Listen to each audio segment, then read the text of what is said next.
Hello friends, welcome to my channel study with Shilpi. Friends, हम लोग UGC NET exam geography, PGT, TGT geography and all upcoming geography exams की तैयारी कर रहे हैं।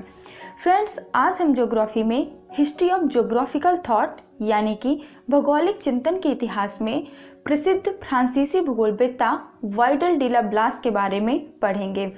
फ्रेंड्स, ब्लास जो है वो एग्ज़ाम के पॉइंट ऑफ व्यू से बहुत इंपॉर्टेंट है, क्योंकि इनसे संबंधित कोई ना कोई क्वेश्चन हर बार एग्ज़ाम में पूछा जाता है। तो आइए फ्रेंड्स, आज हम ब्लास के बारे में डिटेल से पढ़ते हैं।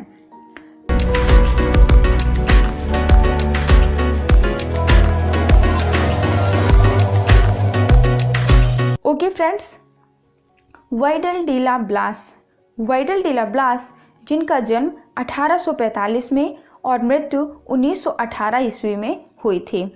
वाइडल डी ला ब्लास फ्रांस के सर्वप्रमुख भूगोलवेत्ता थे, जिन्होंने लगभग 4 दशकों तक फ्रांसीसी भूगोलवेत्ताओं का मार्गदर्शन किया और भूगोल, विशेष रूप से मानव भूगोल और प्रादेशिक भूगोल को प्रगति के उच्चतम शिखर तक पहुंचा दिया। ब्लास फ्रांस की प्रमुख विचारधारा संभववाद यानी कि पॉसिबिलिज्म के जन्मदाता और मानव भूगोल के संस्थापक थे। इतिहास और भूगोल विषयों में शिक्षा प्राप्त करने वाले ब्लास ने इटली, यूनान तथा कई पूर्वी यूरोपीय देशों का भ्रमण भी किया था।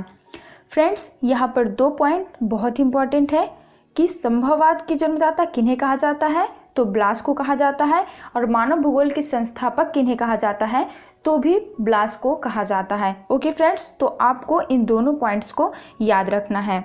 नेक्स्ट पॉइंट है फ्रेंड्स, ब्लास की रचनाएं। ब्लास एक महान चिंतक, अध्येता, विद्वान और शिक्षक होने के साथ ही एक कुशल लेखक भी थे। उन्होंने अपने शैक्षिक जीवन में भूगोल विषयक अनेक लेख और पुस्तकें लिखी थीं।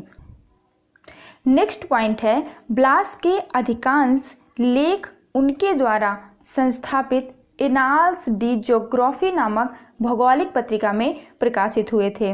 ब्लास के प्रमुख लेखों तथा भौगोलिक विचारों को एक पुस्तक प्रिंसिपल डी ज्योग्राफी ह्यूमन के रूप में उनके शिष्य और जमाता डी मार्तोनी ने उनकी मृत्यु के पश्चात 1921 में प्रकाशित किया था। उनकी प्रमुख पुस्तकें इस प्रकार हैं। फ्रेंड्स, यहाँ पर 2 पॉइंट इंपॉर्टेंट है। पहला पॉइंट है कि ब्लास के अधिकांश लेख किस भौगोलिक पत्रिका में प्रकाशित हुए थे, तो एनाल्स डी ज्योग्राफी नामक पत्रिका में प्रकाशित हुए थे। और दूसरा पॉइंट है कि उनकी महत्वपूर्ण पुस्तक जो उनकी मृत्यु के पश्चात प्रकाशित हुई थी वह कौन सी है, तो फ्रेंड्स वह पुस्तक है प्रिंसिपल डी ज्योग्राफी ह्यूमन, जो कि कब प्रकाशित हुई थी, 1921 में प्रकाशित हुई थी।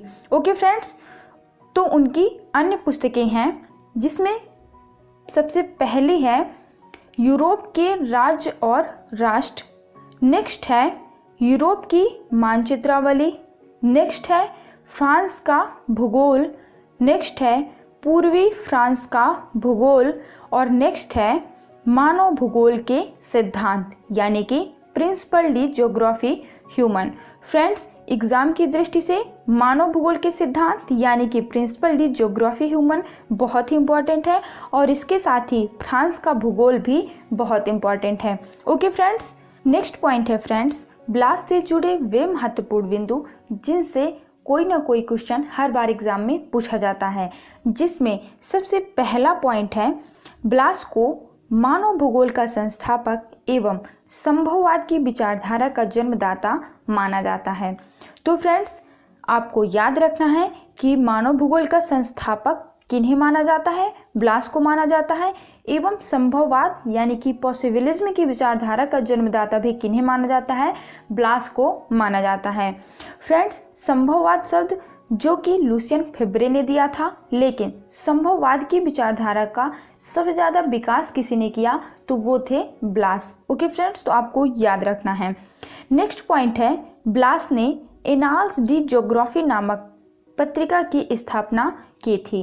फ्रेंड्स, ब्लास के अधिकांश लेख जो कि एनाल्स डी ज्योग्राफी नामक पत्रिका में प्रकाशित हुए थे। तो आपको याद रखना है कि एनाल्स डी ज्योग्राफी नामक भौगोलिक पत्रिका की स्थापना किसने की थी? तो ब्लास ने की थी। ओके फ्रेंड्स, नेक्स्ट पॉइंट है, ब्लास संभववाद के कट्टर समर्थक थे। उनका मानना था कि प्रकृति द्वारा मानव को अनेक संभावनाएं प्रदान की जाती हैं एवं मानव उनके चयन में स्वतंत्र होता है। उनका यह मानना था कि प्रकृति एक सलाहकार से अधिक कुछ भी नहीं है। Nature is never more than an adviser. Friends, ये एक इम्पॉर्टेंट पॉइंट है जो कि कई बार एग्जाम में पूछा जा चुका है कि प्रकृति एक सलाहकार से अधिक कुछ भी नहीं है। इस वाक्य का प्रयोग किसने किया था? तो फ्रेंड्स, आपको याद रखना है कि प्रकृति एक सलाहकार से अधिक कुछ भी नहीं है। इस वाक्य का प्रयोग ब्लास ने किया था। ओके फ्रेंड्स, नेक्स्ट पॉइंट है, अपनी पुस्तक फ्रांस का भूगोल में उन्होंने टेब्लो अर्थात फ्रांस के पठार में भौतिक एवं मानव लक्षणों का वर्णन किया था। नेक्स्ट पॉइंट है, ब्लास ने सार्वभौमिक एकता या अंतः संबंध के सिद्धांत का प्रतिपादन किया था। अंतः संबंध का सिद्धांत यानी कि the principle of terrestrial unity, ये भी एक इम्पॉर्टेंट पॉइंट है। आपको याद रखना है कि प्रिंसिपल ऑफ टेरेस्ट्रियल यूनिटी शब्द का प्रयोग किसने किया था फ्रेंड्स?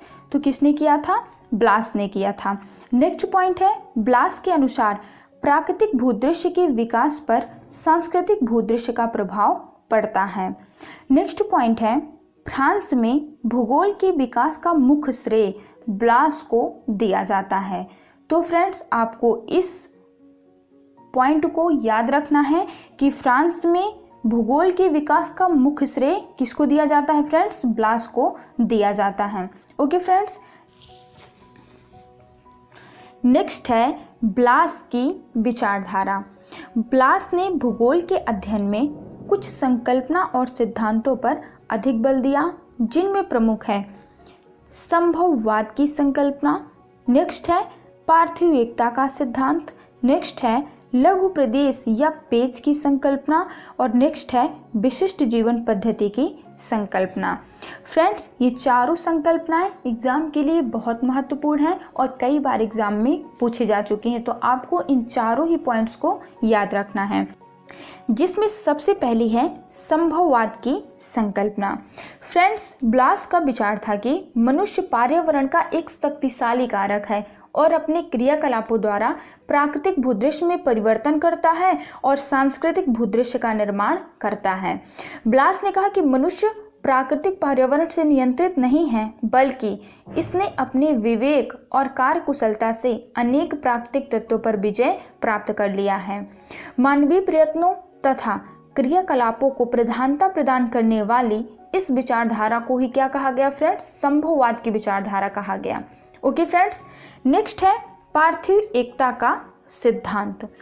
पार्थिव एकता के सिद्धांत में फ्रेंड्स, ब्लास ने कहा कि मानव भूगोल के तत्व पार्थिव एकता से संबंधित हैं और केवल उसी के माध्यम से उनकी व्याख्या की जा सकती है।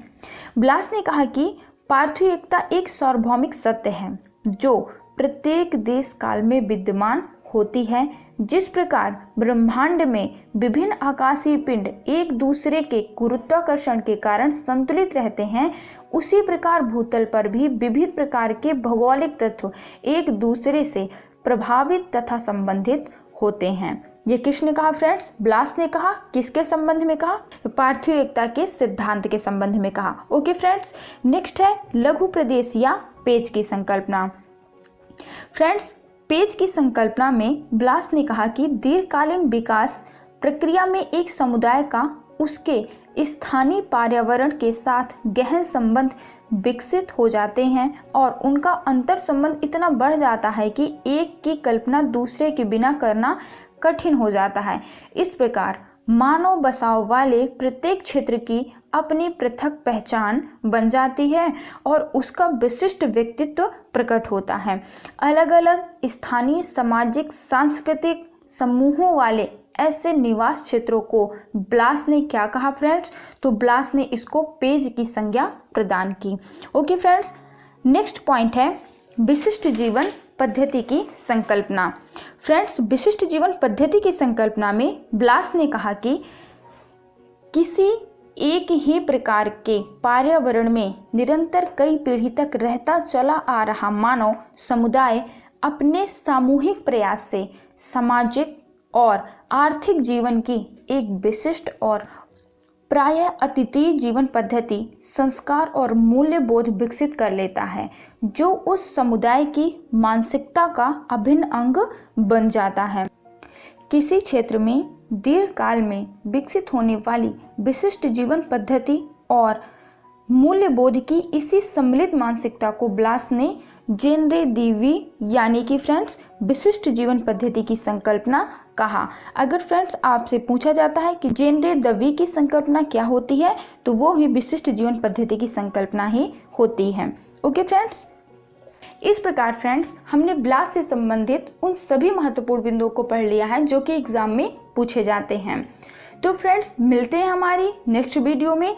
Thank you for watching this video.